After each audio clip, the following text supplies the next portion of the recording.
Hello, and thank you for tuning in to our weekly podcast, Palestine This Week, where we unpack the key issues from Palestine and the wider region.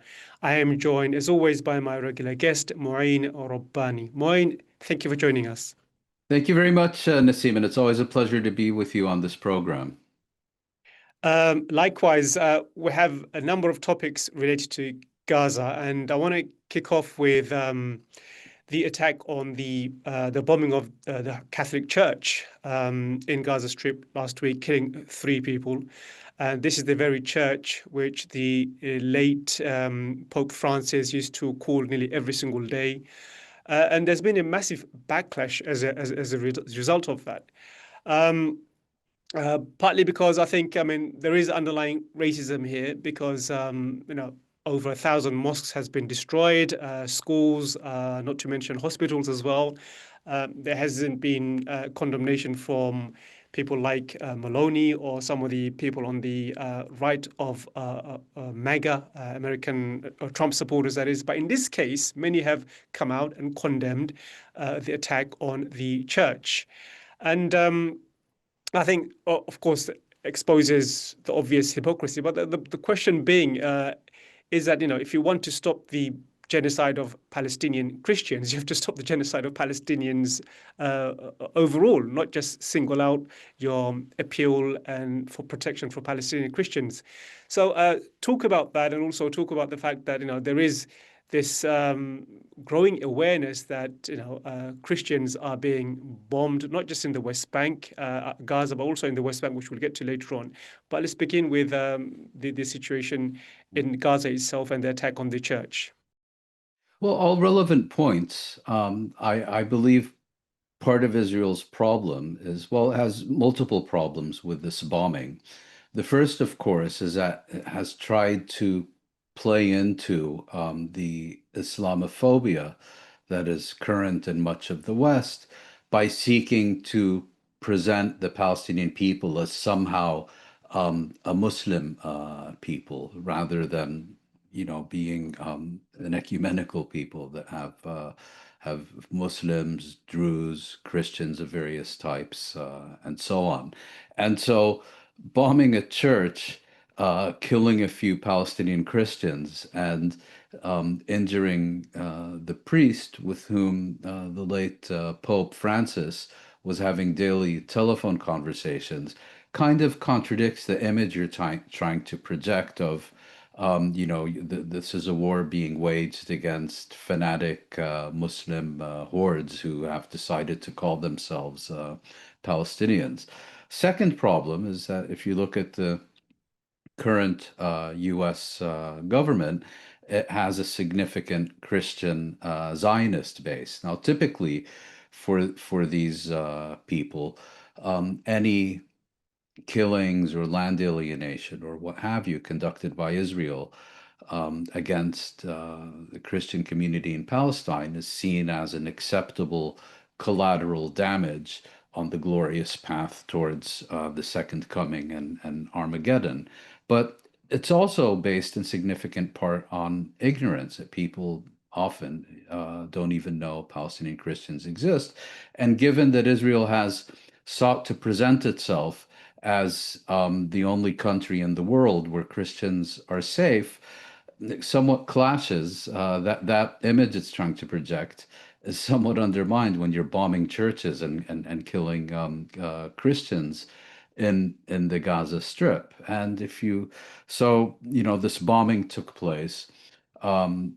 Trump apparently called Netanyahu about this, and as might be expected, Israel's initial response is, oh, this was all a mistake. It wasn't a bomb, it was bomb fragments. They know exactly what they're doing. Did they just discover where this church is? It wasn't fragments, it was a bombing. They were aiming for it. And people have suggested that part of the reason was to kind of poke Pope Francis in the eye in his grave because of the consistent personal interest he had taken in this particular church and its flock, and its priest. And if you look at the initial response by the new Pope, Leo, it was kind of mealy-mouthed, didn't identify who did the bombing, was kind of an anodyne statement. But his statements have gotten increasingly strong over the days. So Israel has a problem on its hands, which it has tried to minimize or dismiss by saying, this is all a misunderstanding. We didn't intend to do this. It was just bomb fragments. And typically it gets away with these things. I mean, often, if you'll remember, Israel will, kill a child or a teenager in the West Bank. Journalists will go to the Israeli government military spokesperson's office and ask what happened. The response will be, we're looking into this and we're investigating.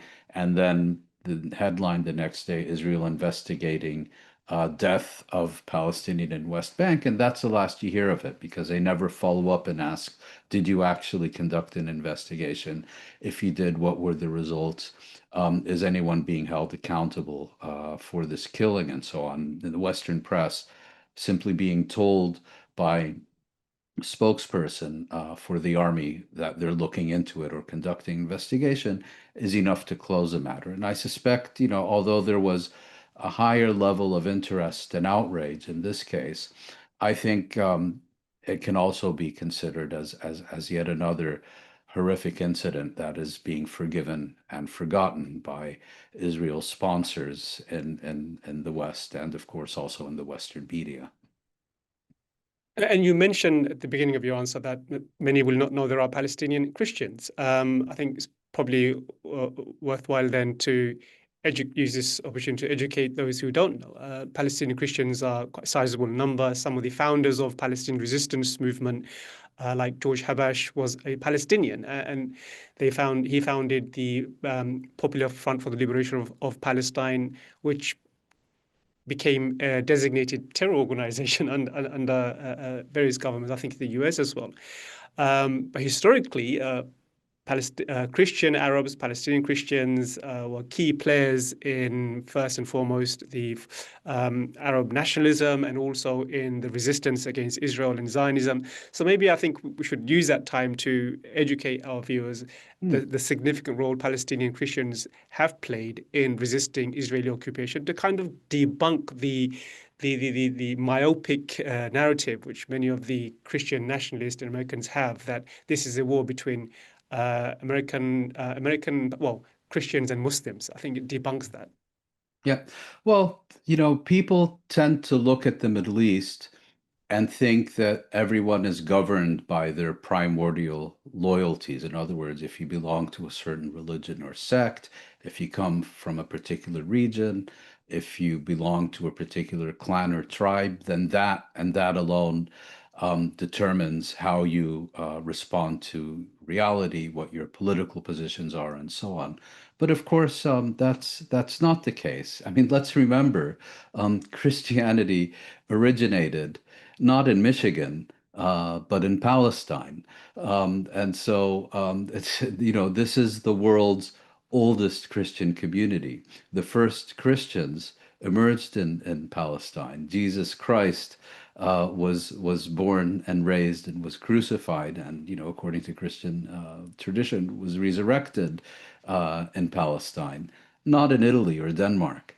So and the second point to make is that, of course, by the time that the Palestine question emerged in the late 19th and early 20th century, Christians were no longer the largest community in Palestine. It was a Muslim community. What distinguished the Christians, who at the time formed, I believe, roughly 10 to 15% of the total population, is that they were disproportionately urban compared to the general population. They were, and largely because of that, and on the other hand, because foreign churches tended to take such a great interest in them, because this is the Christian Holy Land. They were disproportionately well educated, and they were disproportionately involved in all aspects of life, including political life. And if you look during the Mandate period, there were always very prominent Christian Palestinians involved in the emergence and development of the national movement. And there was often, very close cooperation between Muslim and Christian leaders who often did not respond to this as being Muslim and Christian leaders, but as being Palestinian leaders, irrespective of their religious or regional or family background. And indeed, as you mentioned, if you look at the emergence of the contemporary Palestinian national movement, Christians have played an absolutely central role in it. Both, as you mentioned, there are several Palestinian organizations that were founded and led by Christians, although I use the word Christian advisedly, because if you talk about George Habash, for example, he was a devoted Marxist, Leninist, and atheist. But people are often judged according to their birth and background rather than according to their beliefs. And within the mainstream Fatah movement, also there were always many Christians represented in its top levels of leadership. So to look at someone as saying, "Oh, he's a Muslim or a Christian or a Druze or he's a Jerusalemite or Nabulsi or he belongs to this family or that family," those factors, of course, are not irrelevant. They do play a role, but when you're talking about a national movement in conflict with a foreign occupier, it's also useful to bear in mind that these people, irrespective of their background, whether religious or geographic or family, were acting and responding on a national basis. Now, perhaps one other point is that Israel and its apologists always like to point out, on the one hand, the continuous decrease of the Palestinian population, of the Christian population of Palestine, and at the same time, the increase in the Christian population of Israel since 1948. But they try to, especially in the growing climate of Islamophobia after 2001, they tried to present this as, a tolerant Israel versus a fanatic Palestinian society. Well, you look at the Christian population in the territory that became Israel. The statistics the Israelis always present is about how many more Christians there are in 2025 compared to 1950. What they really should be doing also is comparing the Christian population of Palestine between 1947 and 1950, because then, of course, most of them were expelled. And the fact that there has been natural population increase since then is somewhat irrelevant. I mean, there are many more Muslims and Druze in Palestine today as well compared to 1950. Does that mean they're not discriminated against? Absolutely not. Secondly, if you look at the Palestinian population in the occupied territories, for example, I recently heard that there are today more Palestinian Christians from Jerusalem in Australia than in Jerusalem. And of course, when you look at the reduction of the Palestinian Christian community, the reduction of its numbers since 1967, this is somehow always presented as a function of, Palestinian, specifically Muslim intolerance and so on. Well, rather than just spouting ideological dogma, ask the Palestinian Christians themselves. And those who have left will tell you, with very, very few exceptions, that the primary reason they left is because life under Israeli occupation became intolerable, and they were eager to seek out safe alternatives outside it. So, on the whole, Palestinian Christians have relocated or emigrated or sought to build lives elsewhere for precisely the same reason that other Palestinians have, Palestinian Muslims. Because the thing about occupation and the thing about colonialism is it doesn't really distinguish. You know, the land seizures in Bethlehem have been absolutely massive, and most of the territory that has been confiscated by Israel to build exclusively Jewish settlements were in fact Christian owned lands. And the other thing, if I could just make one last point, Israelis always like to point out, that Bethlehem has gone from a Christian majority city to a Muslim majority city. Well, there's a very obvious reason for that, which can be summarized in one word, Nakba. In 1948, Israel forcibly expelled or forced to flee in excess of 75% of the population of the territory that became Israel. You had huge numbers of refugees ending up in Nablus, in Hebron, in Jenin, and in what had previously been Christian majority cities like Bethlehem and Ramallah. Now, the refugees were disproportionately Muslim, and emigration over the years has been disproportionately Christian, and Muslims also, on the whole, have had higher birth rates than Christians. So, the idea that somehow the transformation of these cities from having a Christian majority to having a Muslim majority is somehow part of some diabolical Islamic jihadist plot rather than the outcome of deliberate Israeli policy over the decade is just absolutely bonkers. Yeah, one last question on that, I mean, related to this topic. There was a rare rebuke by the US ambassador to Israel, Mike Huckabee. So, in response to Israel attacking a mainly Christian town in the West Bank, he described it as an act of terror. He condemned it. And Huckabee himself is a pro-settler ambassador.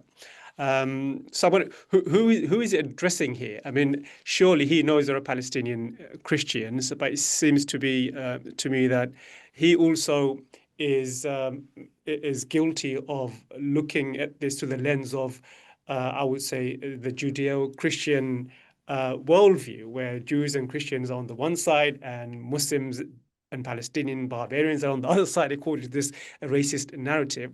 And essentially, what it boils down to now is that if you want to protect Palestinian Christians, you cannot do that without also opposing Israel's genocide on Palestinians, all Palestinians, whether it be Yep.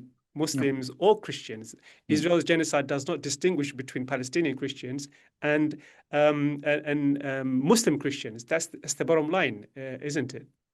Yeah, and Huckabee is an interesting case. He is an absolutely fanatic Christian Zionist. I mean, among the most fanatic that we've ever known. And for this reason, to cultivate and improve relations with this segment of the MAGA constituency, Trump appointed him Israeli U.S. ambassador to Israel, and he's often been functioning more as the Israeli ambassador to the Trump administration. Mike Huckabee is someone who is on the record as saying Palestinians do not exist. He refuses to use the term West Bank. It's always Judea and Samaria, and he has these crazy ideas about Armageddon and the Second Coming and all the Jews being converted to Christianity and the rapture and all that other nonsense.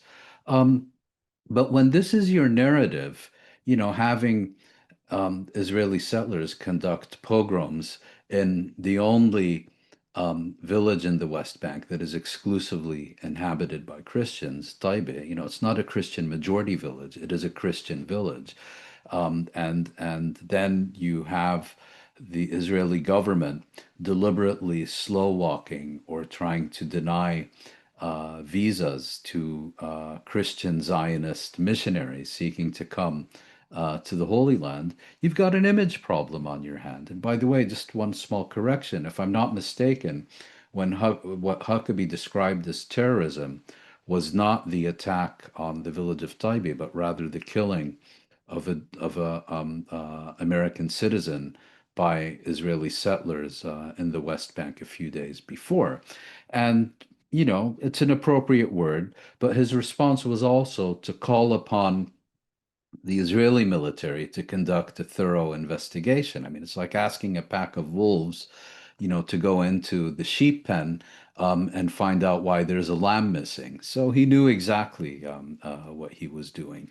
But presumably, through his Christian Zionist connections, Huckabee was getting a growing volume of complaints from his comrades in the United States about obstacles that the Israeli government is putting in their way, and to come to the Holy Land to proselytize. And so he made an issue about this, and Israel almost immediately, convened a meeting with him at the highest levels and made all kinds of commitments to Huckabee. Whether they follow through on it or not is, of course, another matter. But it also shows how what the enormous volume of leverage that the United States has over Israel. You simply needed to get one seemingly hostile public statement, not from the White House, but from the Israeli ambassador, and Israel pledged to thoroughly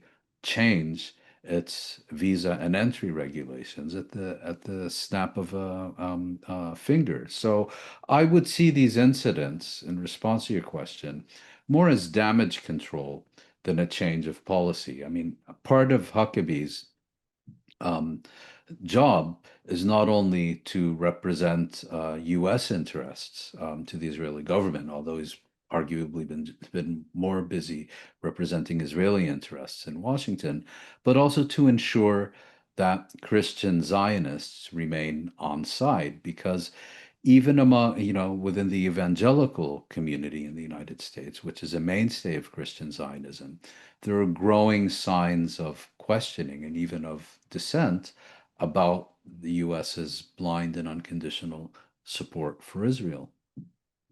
It is worth pointing out it was Donald Trump, who many American Christians believe is a Christian leader. He was the one who lifted sanctions that was imposed by the Biden administration on settlers. So, in a sense, he empowered the settlers, and these are the same settlers who are now terrorizing Christian communities in Palestine. So make that of what you will. So let's move on to some of the other key stories from Gaza. Of course, throughout the week, there's been a number of mass casualty events, atrocities. I think just last week, 100 Palestinians were killed while queuing up for food. So you can speak about that.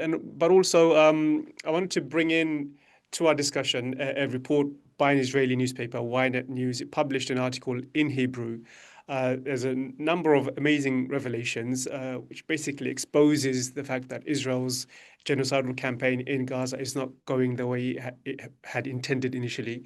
One of the key points it makes is that Israel's attempt to destroy Hamas may take as long as 10 years. And Israel's objective has now shifted from destroying Hamas to now destroying all the buildings in Gaza, which is, again, another indication that the plan isn't to bring back the hostages or destroy Hamas. The plan is to ethnically cleanse Palestinians from their homes. So these are some of the revelations in that piece in Ynet News. So comment on that, Mouin, and also, if you can, just bring in another report in the Harrods, which found that devastation in Gaza is way more than initially thought to be. 70% of all buildings have been destroyed, and according to the UN, it will take something like 21 years, costing 1.2 billion, to remove all the debris that Israel has created in the Gaza Strip. Yes. Well, 2 points. I mean, this Ynet News report, which, if I'm not mistaken, is the website of the Israeli mass circulation daily Yediot Aharonot, had this report based on extensive interviews with Israeli military commanders and so on, in which they said as you mentioned, our war in the Gaza Strip is not going as planned. According to them, they have broken the back of Hamas, but in order to actually eradicate this movement would take another 10 years of intensive operations throughout the Gaza Strip. And they also say that, our main what we are actually doing is we are not engaged in a campaign to eradicate Hamas as much as we're now engaged in a campaign to reduce the entire Gaza Strip to rubble. And our main activity is the demolition of buildings. And we almost never encounter Hamas militants because they're so well able to conceal themselves, whether in the rubble or tunnels or wherever. We rarely encounter them in any kind of direct confrontation. And then they also say, these realities are being concealed from the Israeli public, which doesn't understand what the real nature of this military campaign, which is very different than what is being sold to them by the government. That's kind of the gist of the report. And its conclusion is that as a military campaign, which is seeking to overwhelm and defeat a military adversary, Hamas, the claim in this article is that on that criteria, the campaign has been a failure. And this is then complemented by this other report you mentioned in Israel's Haaretz newspaper, which confirms that the level of destruction in the Gaza Strip is actually significantly higher than is being reported. And I think this is significant because, as I believe the researcher Matthew Cockerill has pointed out, the level of destruction in the Gaza Strip, not in Gaza City, but in the entirety of the Gaza Strip, is higher than that was experienced in Hiroshima and Nagasaki, the Japanese cities that were bombed by nuclear weapons in 1945. It's worth thinking about this, that Israeli bombs and bulldozers have caused a larger level of destruction than nuclear weapons. Now, this can only be the case if it's the result of a deliberate policy to systematically destroy every standing structure in the territory. And indeed, that's exactly what's been happening. And in fact, what is continuing in Rafah, an entire town that has been around since ancient times, has been literally erased from the face of the earth. That has also been the case in the two northernmost towns in the Gaza Strip, Beit Hanun and Beit Lahia, especially Beit Hanun. And just to get back to the Ynet report, Beit Hanun is immediately adjacent to the boundary with Israel. It was the first town which Israeli forces invaded in October 2023. They've declared having established full control over it on multiple occasions. And yet, only last week, there was yet another attack in Beit Hanun that resulted in the killing of 5 Israeli soldiers and the wounding of many others. I believe it was Beit Hanun. It may have been Beit Lahia. Forgive me if I'm wrong. But, emphasizes the point that Hamas remains not only capable of fighting and of fighting coherently, but just as importantly, retains the will to continue fighting. And I think there is a realization now that there is no end goal here, and Israel is destroying for the sake of destroying.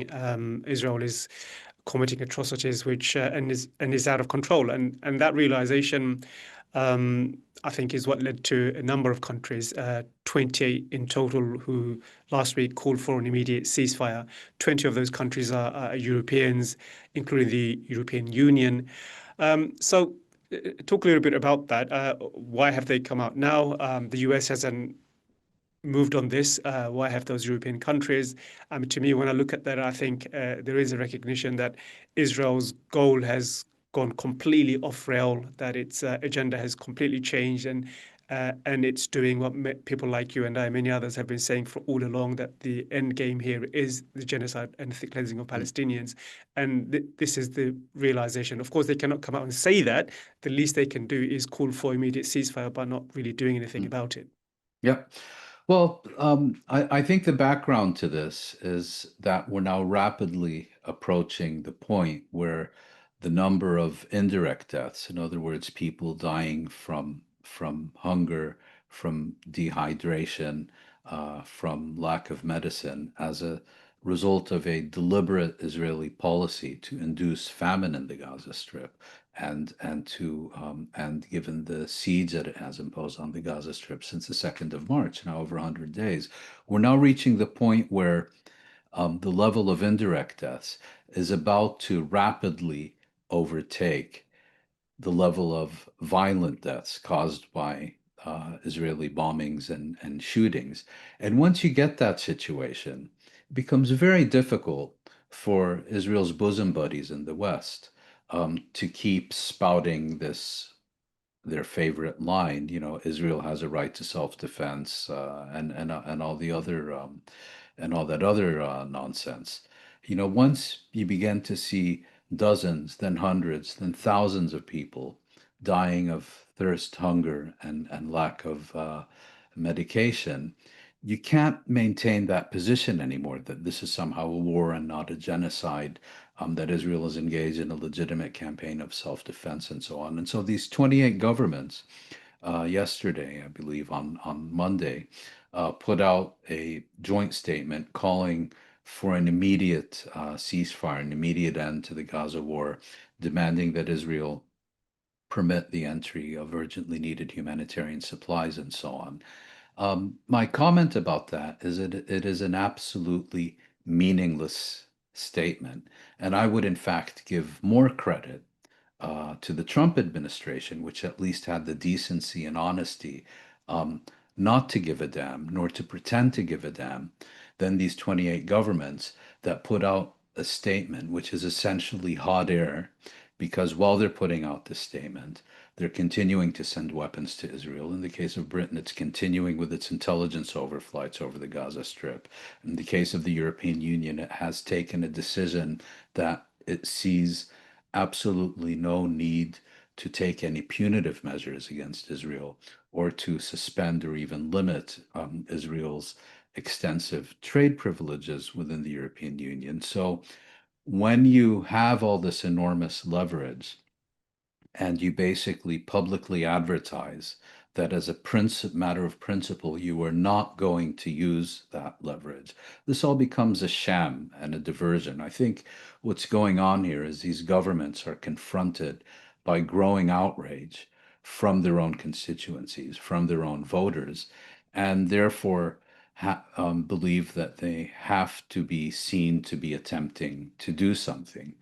But, making statements almost 2 years into a genocide, and next to that, not only not doing anything to stop it, but continuing with business as usual, which for Israel is absolutely essential to continue with its genocide, it's worse than meaningless, because it, rather than, as in the American case, making clear that they're fully behind Israel and don't give a damn about these things, what these 28 governments have done, led by many European governments, is seek to present a false image that this is actually of concern to them, that this is actually something they care about. Now, the question becomes how many of their voters and constituents whose outrage about not only what is happening in the Gaza Strip, but of their own government's complicity with what is happening in the Gaza Strip, how many of them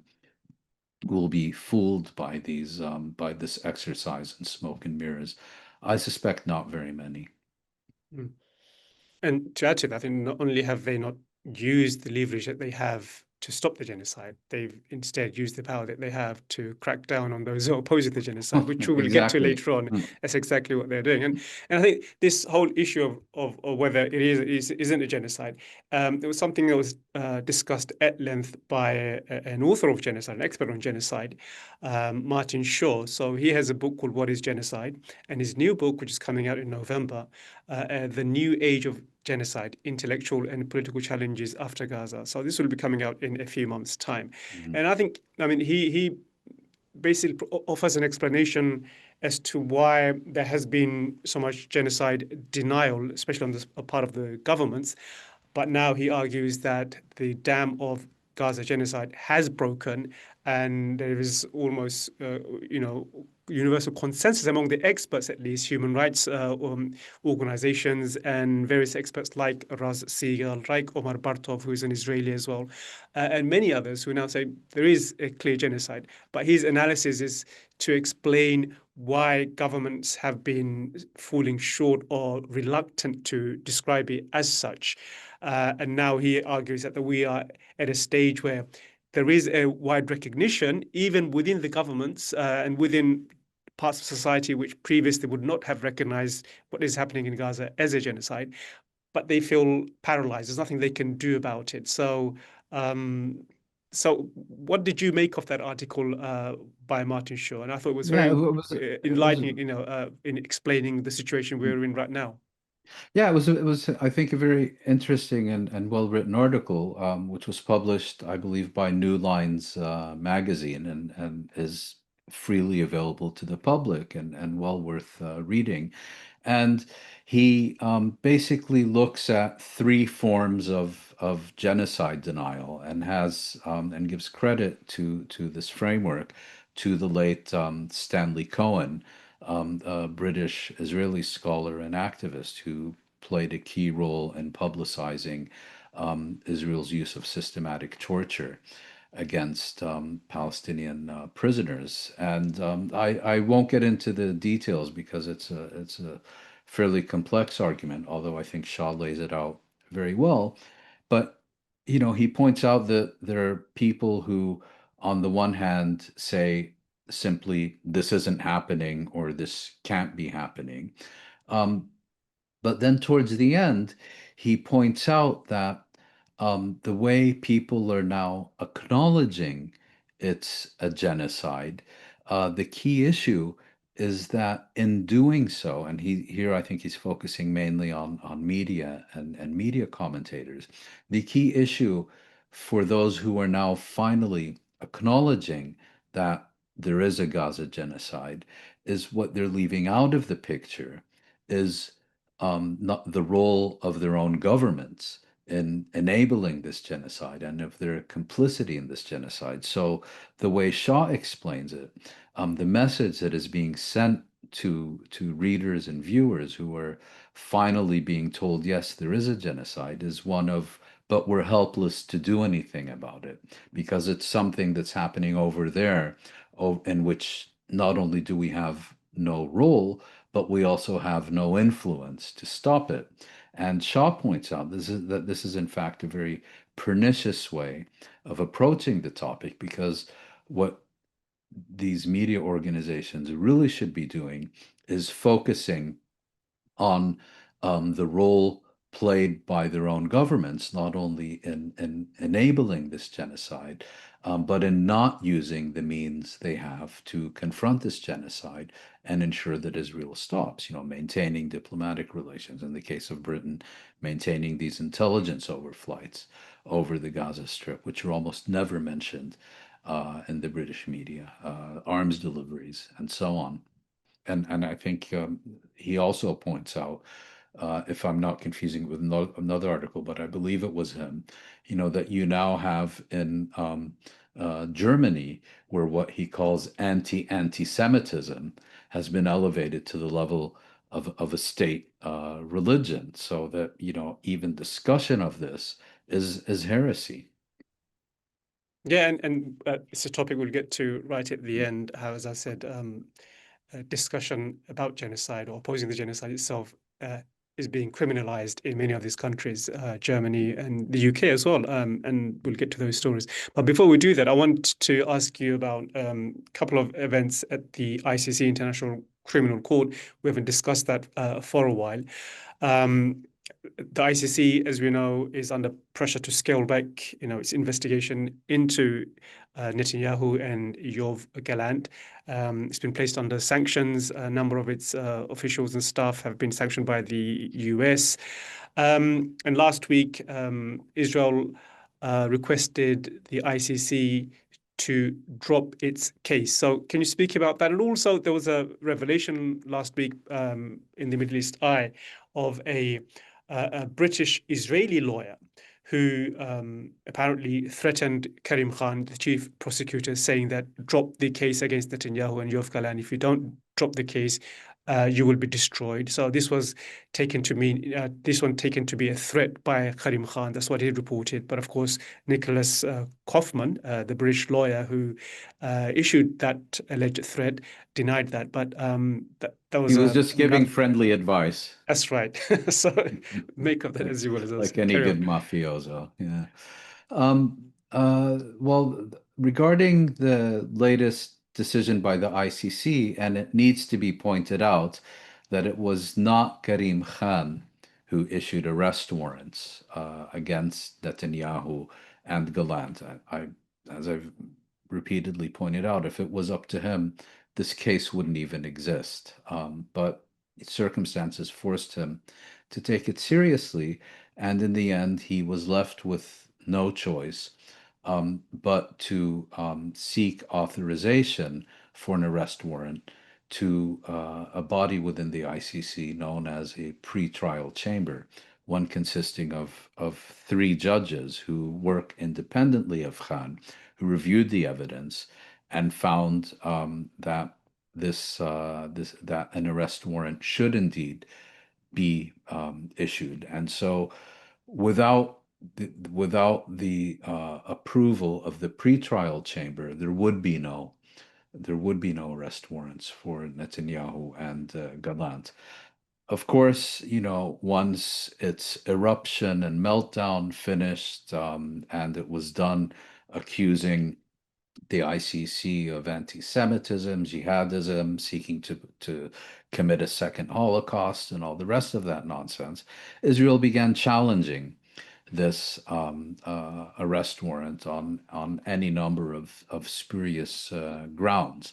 Now, my understanding of the current state of affairs is that Israel's challenge to the arrest warrant remains ongoing. In other words, the ICC has not yet reached a final determination about whether Israel's challenge can move forward or not, or whether it is accepted or not.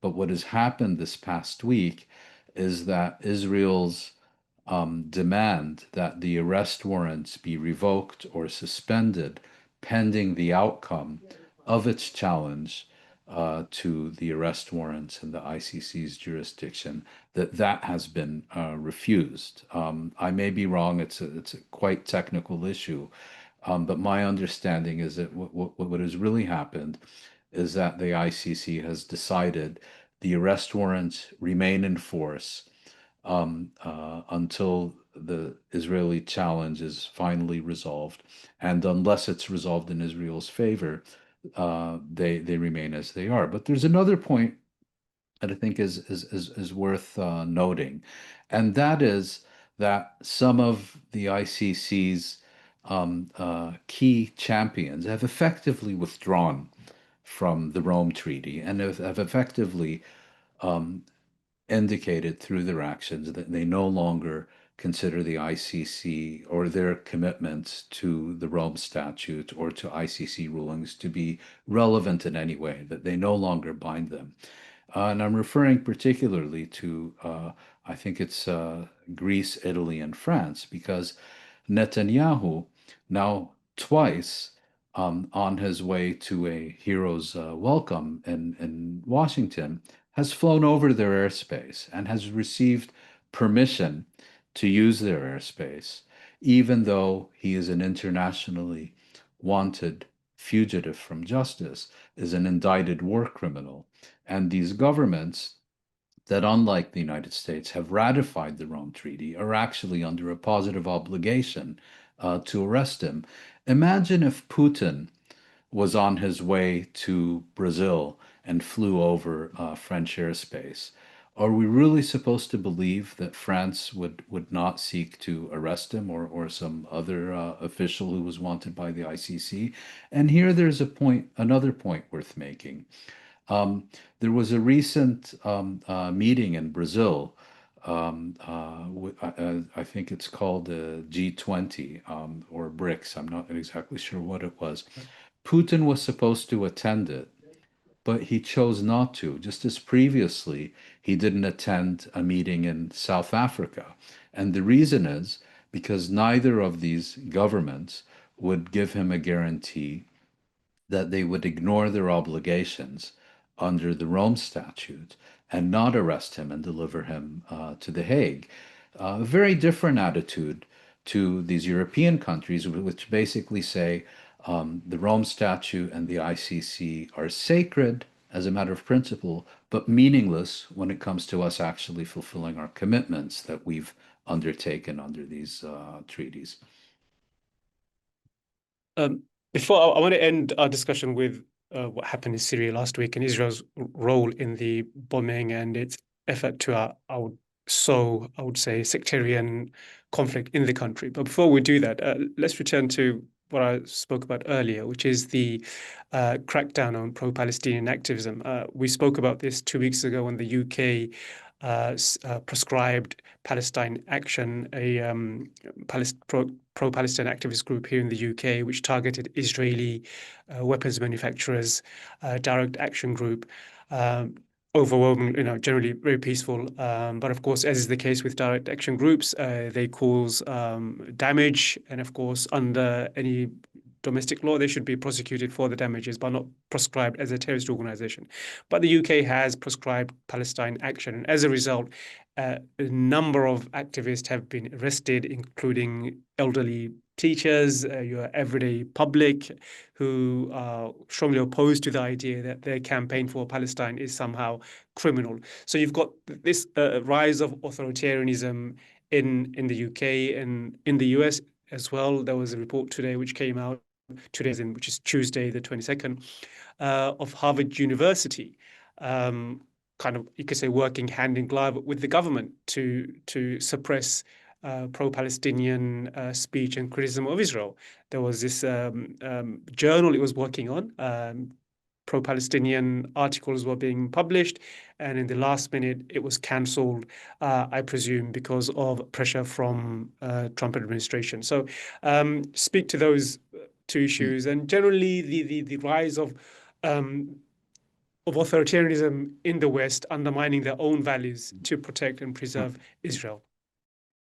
Well, regarding this latest incident where we learned today that the Harvard Educational Review canceled a special issue on Palestinian education and the attack on Palestinian education, there is no evidence that the Trump administration had any role in forcing this issue to be withdrawn. Rather, it's an instance of what's known as anticipatory obedience. And what happened is that the editors of this journal commissioned a special issue on Palestinian education and scholasticide. They commissioned articles. The articles were written and submitted. They were edited. They went through the entire editorial process, even to the extent of what is often the final step pre-publication, that authors are asked to sign contracts to ensure that the journal is copyright and so on.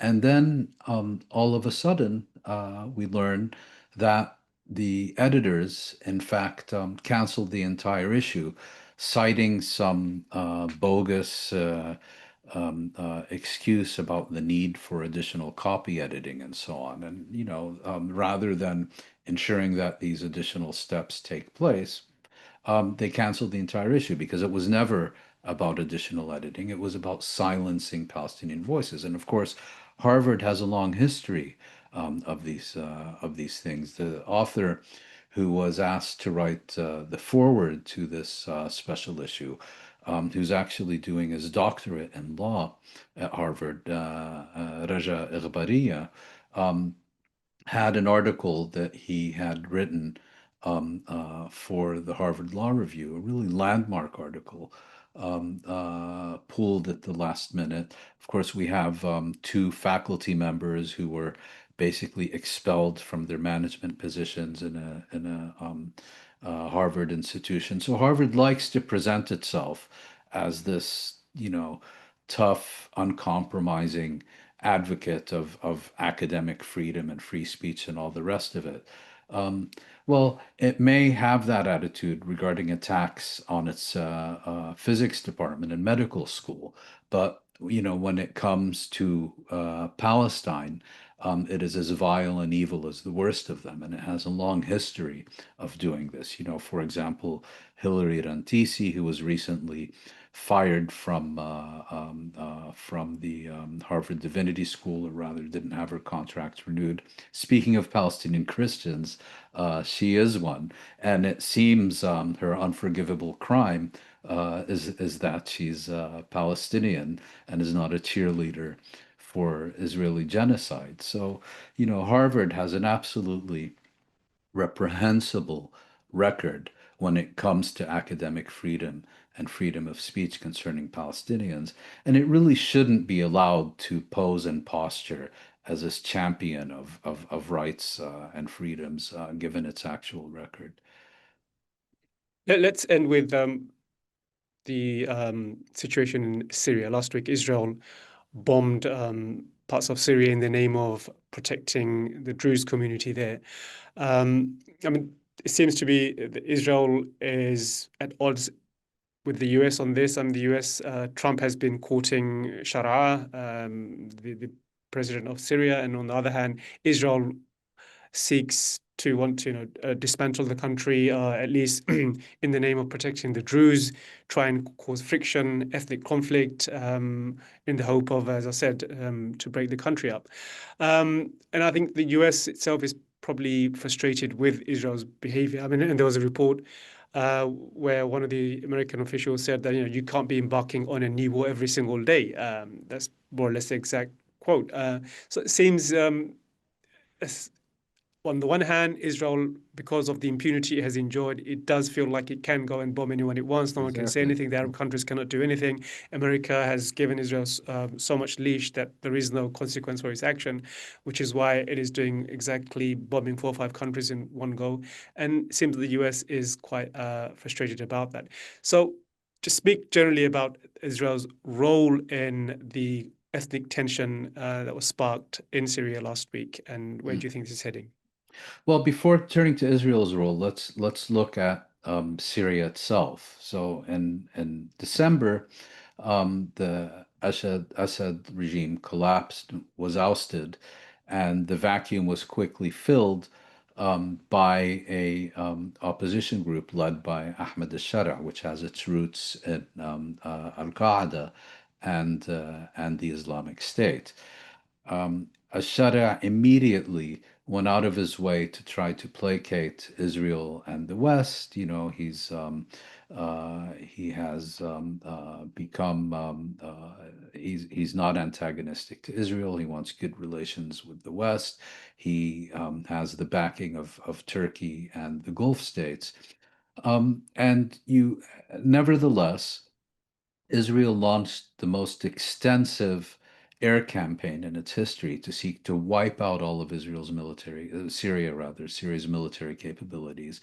In addition to the Golan Heights, which it has occupied since 1967, it seized additional and vitally strategic Syrian territory, so they can basically look into any window in Damascus, so to speak, and has been repeatedly bombing Syria since then.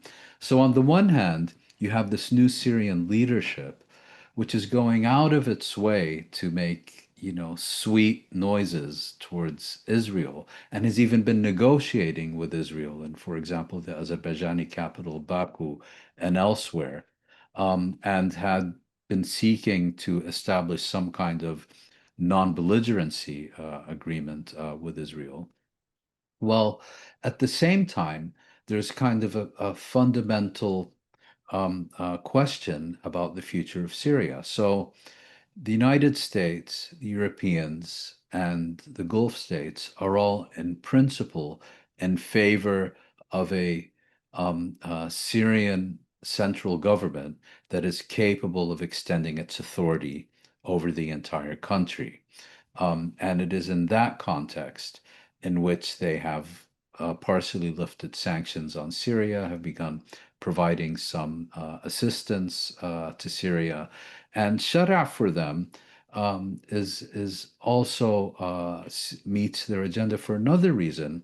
His primary hostility, unlike previous Syrian leaders, is not towards Israel, but rather towards Iran and Hezbollah in Lebanon, which suits their agenda perfectly. And for this reason, they've largely looked the other way as militias aligned with the new Syrian government have carried out a series of massacres in the coastal region against Alawites and blown up a Christian church in Damascus, and so on.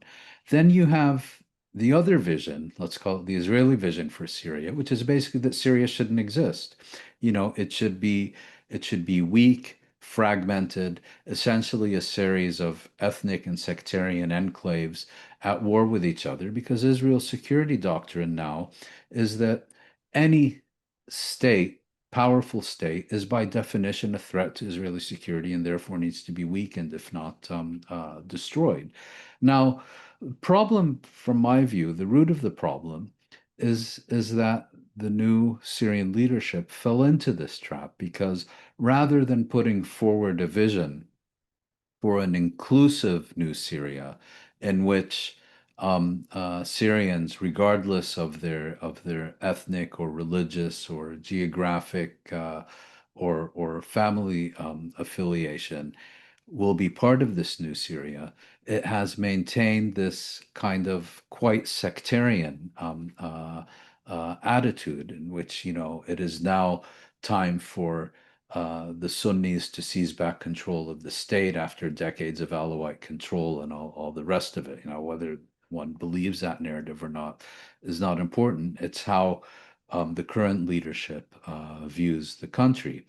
Now, what happened in southern Syria, in Sweda, and the city of Sweda is a Druze majority city, according to some versions, local clashes erupted between Sunni Arab tribes, Bedouin tribes, and Druze militias, in which the government forces then sought to intervene on the side of these tribes.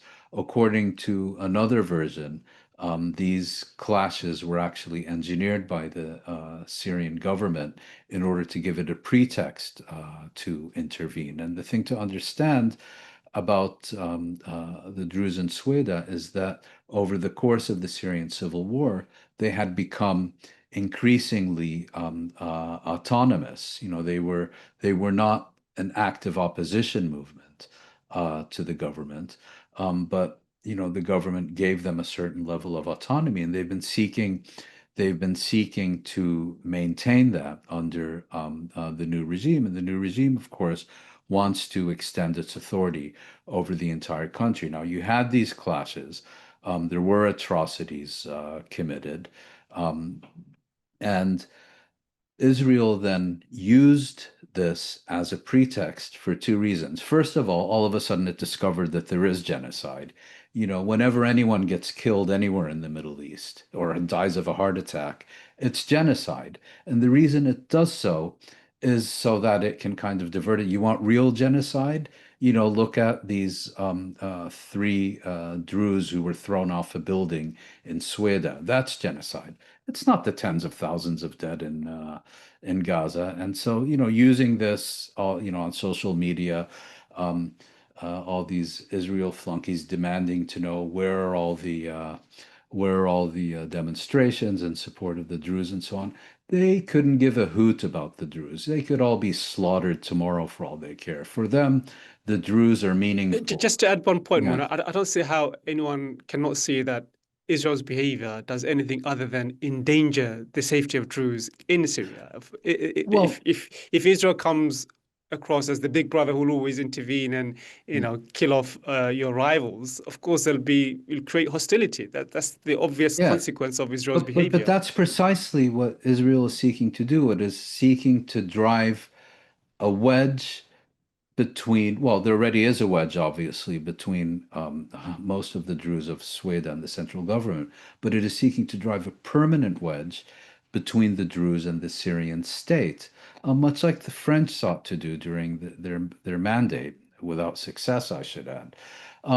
But so you had, this dynamic, and then, of course, there are also Druze on the Israeli-occupied Golan Heights and in Israel, and they began demanding that, particularly the ones in Israel who serve in the Israeli military and so on, began demanding that the Israeli military do something. Netanyahu, in addition to this broader strategic agenda that I've just described, also saw an opportunity to increase the support of his Likud party within the Druze community in Israel, which has voting rights. And it's in that kind of multidimensional context that Israel not only began bombing government forces in Sweden, but even the Ministry of Defense in the center of Damascus and a site adjacent to the presidential